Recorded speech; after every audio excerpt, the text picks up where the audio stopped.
Obrigada. Boa noite. Hoje estou aqui. Primeiro trouxe essas flores para serenar os corações, né, e receber o que eu fiz, que foi com carinho. E espero que seja construtivo para cada um, como foi para mim, nem que seja um pouquinho, né? Vamos aprendendo aqui todos juntos. Hoje eu vou falar sobre a necessidade da identificação dos espíritos.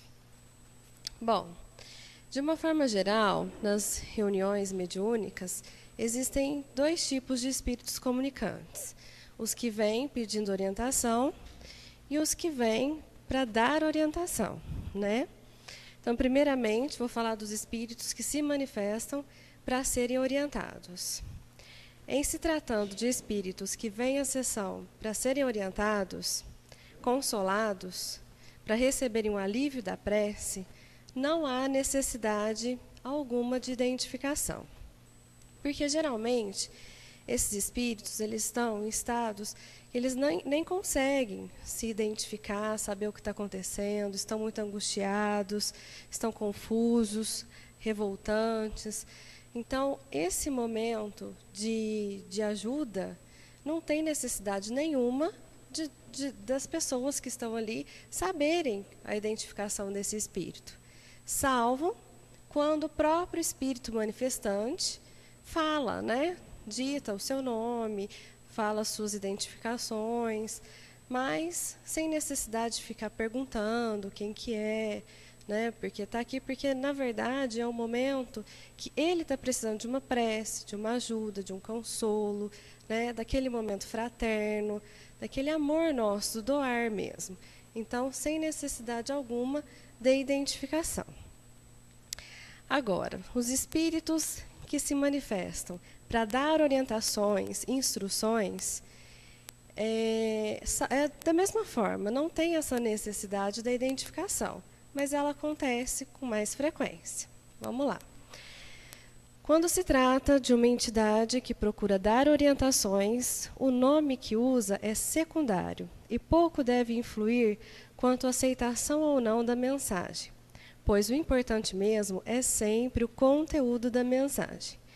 Quando se trata de personagem conhecida e famosa, deve-se ter mais cuidado ainda. Se ela fala de forma espontânea, né, se ela dita o seu nome, o conteúdo da mensagem é o que se deve levar em conta e que sirva de identificação para saber se é realmente aquele espírito, né, aquela identidade que ela está mostrando ali. Então, o que acontece? Os espíritos que vêm da orientação, ajuda, né, nesse momento, na maioria das vezes, eles preferem ficar no anonimato, né? Isso não impede da gente saber ou deles expressarem quem são, porém, se eles expressarem, o cuidado maior deve-se ter quando for de alguém conhecido, famoso, porque os espíritos eles usam essas celebridades para dar confiança na mensagem que eles vão passar. E não é isso que importa. Como a gente tem visto, né, nos estudos, o que importa é o conteúdo, o que vem dizendo, se é construtivo, se realmente vale a pena, se é edificante, se realmente vai ajudar aquele grupo naquele momento. Bom, contudo, como que fica os médiuns nessa situação, né? Para os médiuns iniciantes, que é onde eu me coloco, né, a gente fica, às vezes, preocupado. E agora? Eu pergunto, não pergunto, quem que é? Será que é alguém conhecido? Se não é? E a gente tem aquela curiosidade, aquele medo, tudo isso que vai impedindo, às vezes, até mesmo de ter uma boa reunião mediúnica.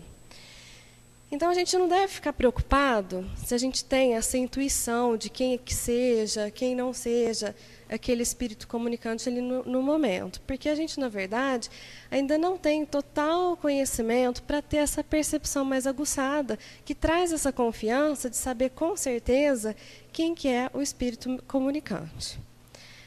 Bom, até eu disse aqui, né, nos médiuns iniciantes, a gente não tem a preocupação de ter essa intuição a respeito dessa identidade dos espíritos.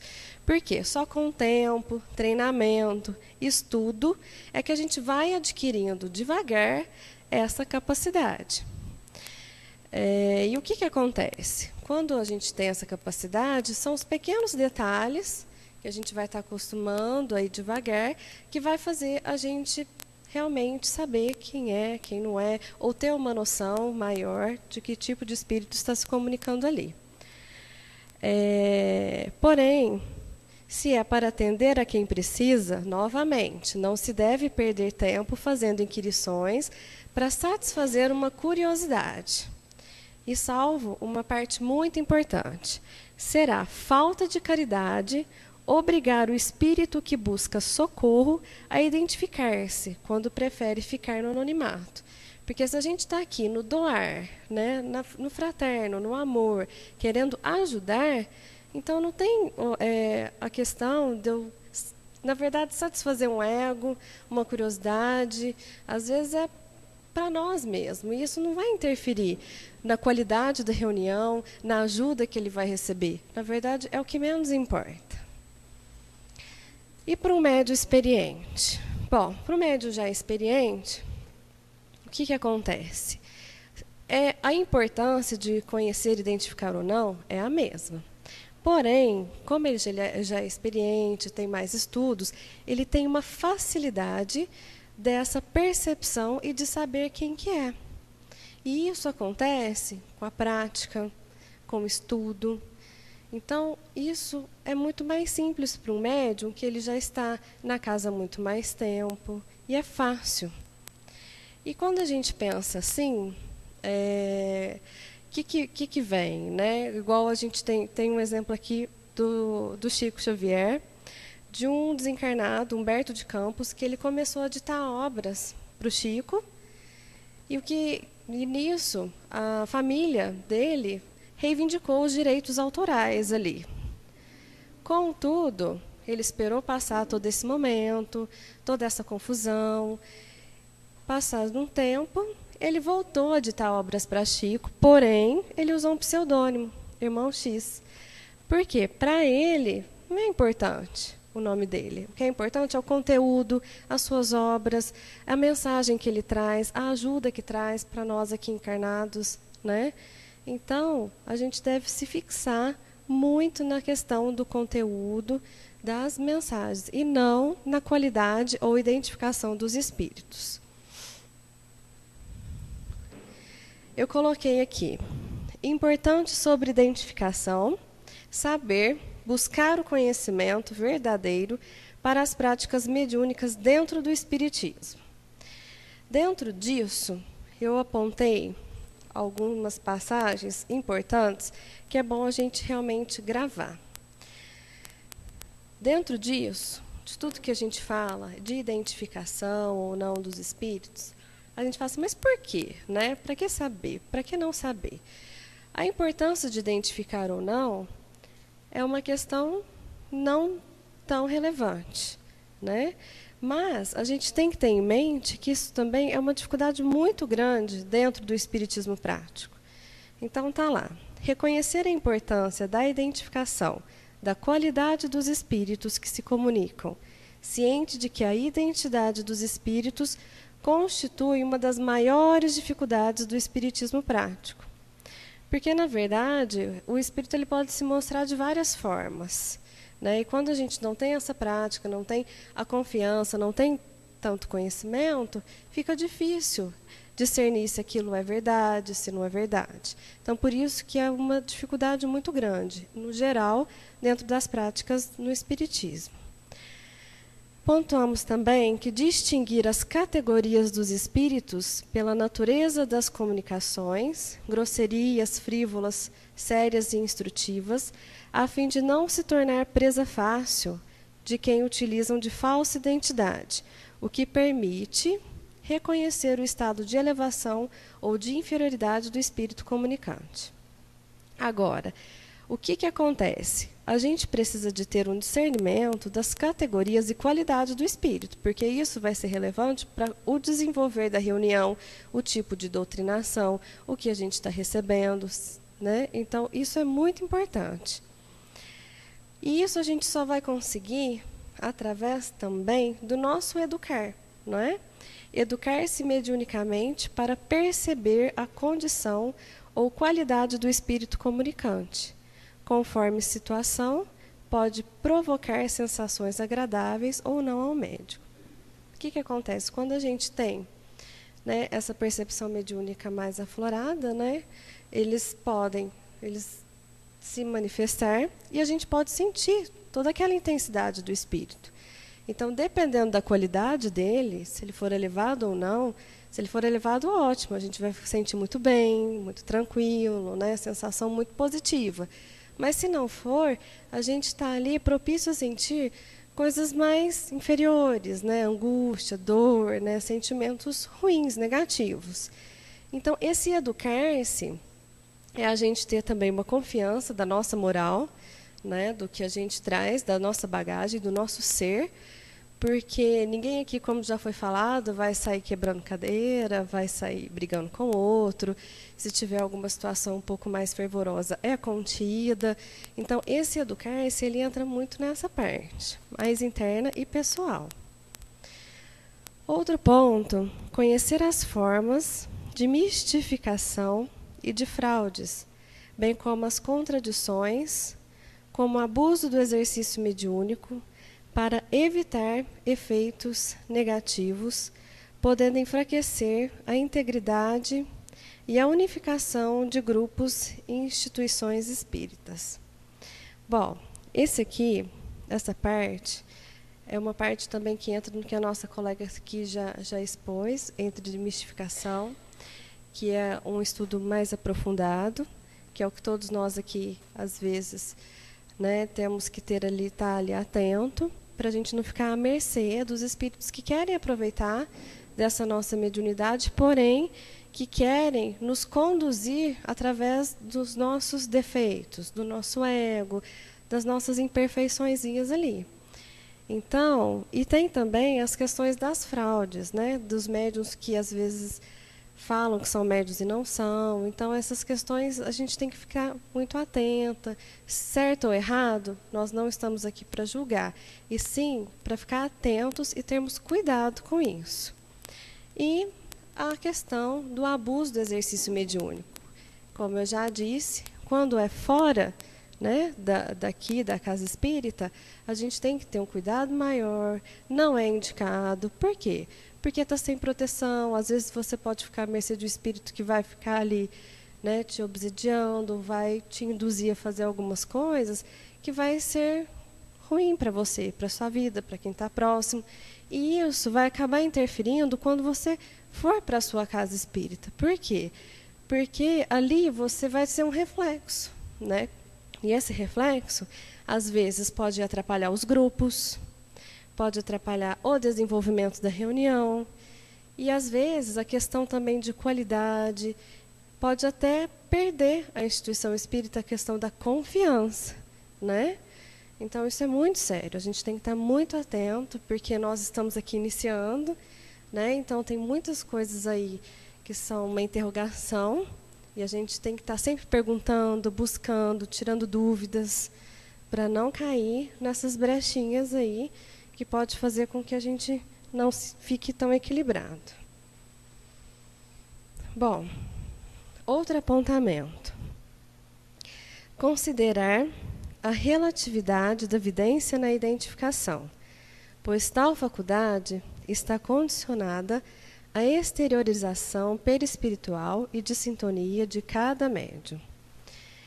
Aqui está dizendo o seguinte, que para quem tem, né, o dom da vidência, a gente tem que ter um pouquinho mais de cuidado, de carinho, nessa parte de identificação. Por quê? A clarividência, na verdade, quando o espírito se mostra, o médium ele vai ver uma face, né? E, às vezes, se tiverem dois médiums, né, que têm esse mesmo dom, às vezes ele pode ver o mesmo espírito, mas de forma diferente. Porque, às vezes, esse espírito vai usar da moral do médium, da sintonia vibracional, do que ele acredita, do que ele traz, né? Então, assim, o médium vidente, geralmente, ele tem que ter um pouquinho mais de atenção, sempre se questionar se o que está acontecendo é verdadeiro, se não é, porque ele tem que ser mais cauteloso um pouco, né? Eu li um livro, não lembro qual o nome, mas uma mulher, ela era muito devota de um santo, mas assim, aquelas devoções engessadas, né? E um espírito se valia disso para aparecer para ela, e ele na verdade se apresentava como santo, ela era devota. E no caso, o que aconteceu? No início, ele se fazia de muito bonzinho, de bom moço, de um santo mesmo. Só que ele, quando ganhou a confiança dela, ele começou a abusar dessa situação e realmente fazer uma confusão na família, no lar. E ela começou a ter uma vida perturbada. Por quê? Não era real o que ela estava vendo, ela estava vendo o que ela queria ver. Então, por isso que a clarividência tem que ter muito cuidado, não é verdade?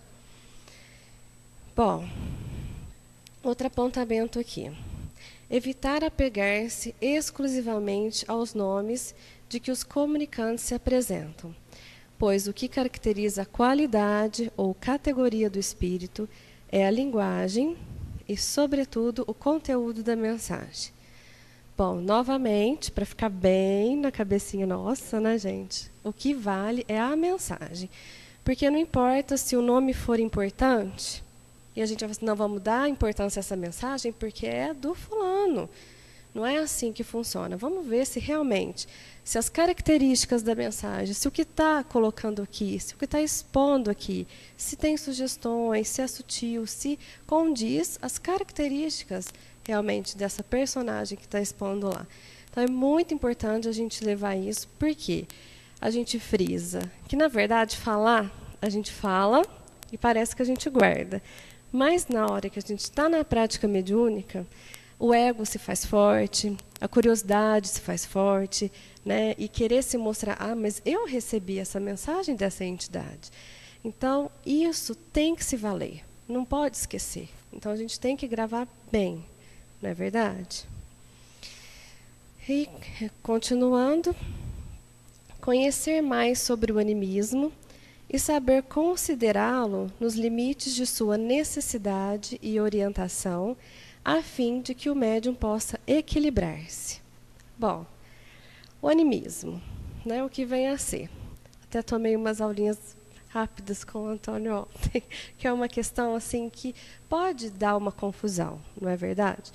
Mas o animismo, pelo que eu entendi, me corrija depois se eu estiver errada, é o nosso próprio espírito, né? Quando ele se manifesta. Isso pode acontecer? Pode sim, não é verdade? Ele pode acontecer em mim mesmo, pode acontecer às vezes em pessoas que estão próximas. E, na verdade, nada mais é de algo ali recolhido nosso mesmo, que está se expondo, que está se libertando, que está mostrando, para que a gente use como até uma forma de terapia. A gente traga para a gente, olhe para aquilo. E não é fácil, às vezes, identificar que aquilo é seu, né? Porque muitas das vezes é difícil a gente ver. Um exemplo, por isso que a gente tem que anotar tudo, escrever tudo. Numa das nossas aulas aqui, das nossas práticas, a gente às vezes fala, nossa, me veio algo na cabeça, mas eu não sei se é meu. Eu mesmo já falei isso. Eu não sei se é meu.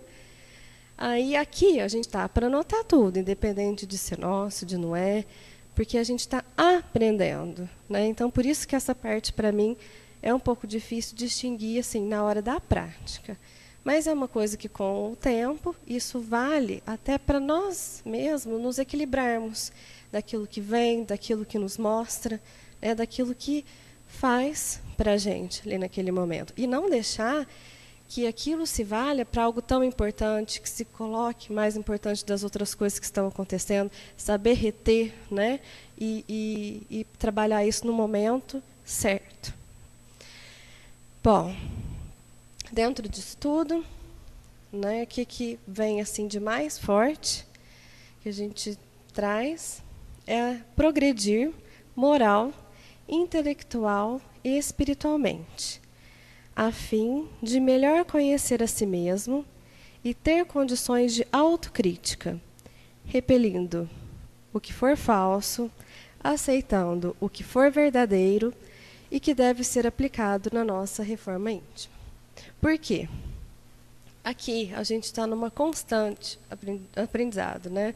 Uma constante evolução, num constante caminhar. E acabou o Coen? Acabou os estudos? Não acabou o estudo. A gente tem que continuar, tem que buscar, porque a nossa evolução é contínua, os nossos passos são pequenos. E essa evolução ela se faz gradativa, continuadamente, no decorrer da nossa vida inteira. E quando a gente trabalha isso, quando a gente trabalha o nosso interior, nós trabalhamos nosso autoconhecimento, a gente traz isso para casa também. Né? A gente traz essa fraternidade, esse amor, de forma a sempre ajudar mais e mais. E de forma mais qualificada, não é verdade?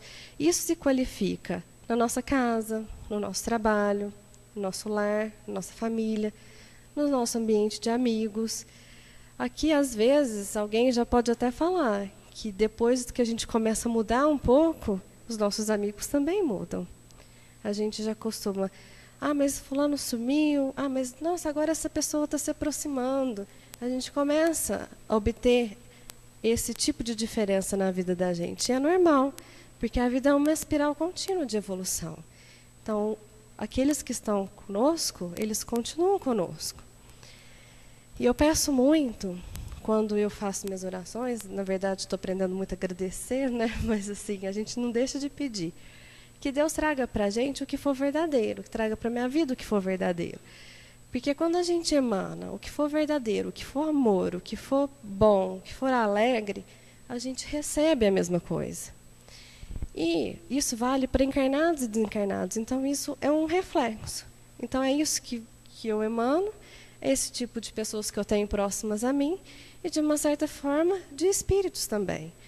Então, quando a gente chega numa sessão mediúnica, nessa fortaleza, né, que a gente, essa busca nossa, mas que a gente seja mais ali confiante, forte, nesse amor, nessa questão verdadeira, isso acaba fazendo com que a gente atraia espíritos que realmente queiram ser ajudados, espíritos que realmente estejam compromissados a uma boa orientação, né? Então, isso é para levar para a nossa vida toda. E é o que eu tenho para falar. Eu espero que tenha dado certo aí para vocês. E eu tenho só mais uma mensaginha de final, bem rápida, que eu trouxe para a gente guardar aí. Acredito na força dos sentimentos bons, na energia positiva e na colheita dos bons sonhos, que chega sempre nas mãos de quem semeia o bem e quem espalha o pólen de luz e alegrias miúdas. Obrigada, gente. Boa noite.